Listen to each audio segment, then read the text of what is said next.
Queer, adjective. Strange, odd. Informal, offensive, a homosexual man. I remember Googling like LGBT and what that meant, and I remember reading like lesbian, gay, bisexual, and I'm like, that doesn't fit, because I feel like those words were just, this is what you have to be.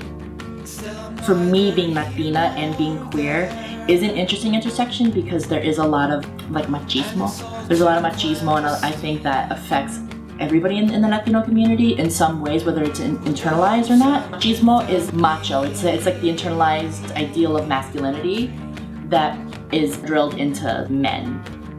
So I think being queer kind of immediately puts you in this space of going against that.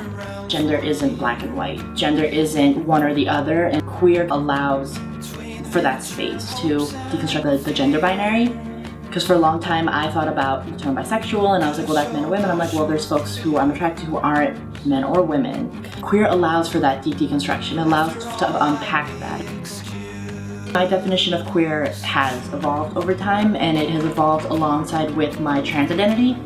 When I began transitioning and began to explore my gender and understand what that meant for me, I was able to kind of simultaneously explore what queer meant to me, because how I felt and how I felt for others, queer was the only kind of word that made sense.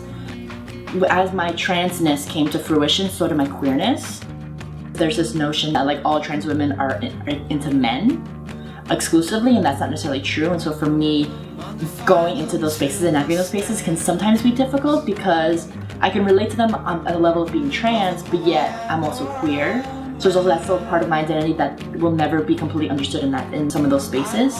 Queer, even though folks will have a definition, that's an individual definition, and that queer means different things for different people, and that you need to get to know the person, have a conversation with them to know what queer means for them. So like my boss, Anetta, she says these identities are kind of zip codes. You don't really know where someone lives with their zip code. You have an idea, but to don't know where they live, you need to get their address. You need to have a conversation with them and get to know where they are in that identity, what that means to them. So I guess what I would want folks to know about queer and queerness is that it is very individual and it differs person to person. My name is Vanessa Gonzalez and my pronouns are she and her. I identify as a queer transgender woman.